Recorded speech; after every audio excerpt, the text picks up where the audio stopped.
எங்கள் அம்மா கையில் கொஞ்சம் காசு பார்த்தேன். நான் ஓடி போயிட்டு எங்கள் அம்மா கிட்ட எப்படிம்மா காசு வந்துச்சுன்னு கேட்டேன். உடனே எங்கள் அம்மா சொன்னாங்க, இல்லை நிலத்தை விற்றோம், கொஞ்சம் காசு இருக்கு கண்ணா, உனக்கு என்ன வேணும்னு சொல்லிட்டு கேளு, நான் வாங்கி தரேன்னு சொன்னாங்க. நான் இமீடியட்டாக சொன்னேன், இந்த கோல்டு டிசைன் கம்மல்னா எனக்கு ரொம்ப பிடிக்குங்க, எனக்கு ஒரே ஒரு கம்மல் வாங்கி கொடுமான்னு சொல்லிட்டு கேட்டேன்.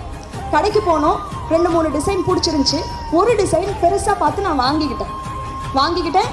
சந்தோஷம், ஃப்ரெண்ட்ஸ் கிட்டலாம் ஷோ ஆஃப் பண்ணேன். ஜாலியாக போச்சு ஒரு 3 மாதம். 3 மாதம் கழிச்சு எங்கள் அம்மா கிட்ட அதே பணம் இன்னும் கொஞ்சம் இருக்கிறத பார்த்தேன். அதை பார்த்த உடனே ஓடி போயிட்டு நான் கேட்டேன், அம்மா இன்னும் காசு இருக்குல்ல, எனக்கு இன்னொரு கம்மல் வாங்கித்தான்னு சொல்லிட்டு கேட்டேன். எங்கள் அம்மா ஒரு நிமிஷம் ஒன்றும் பேசலை. அதுக்கப்புறம் என் கண்ணை அப்படியே குத்துறா மாதிரி பார்த்துட்டு ஒரே ஒரு வார்த்தை கேட்டாங்க, கண்ணா நீ உனக்காக ஆசைப்பட்டது தப்பே கிடையாது, ஆனால் எனக்கு கூட சில ஆசைகள் இருக்குன்னு சொல்லிட்டு நீ என்னைக்காவது யோசிச்சு பார்த்துருக்க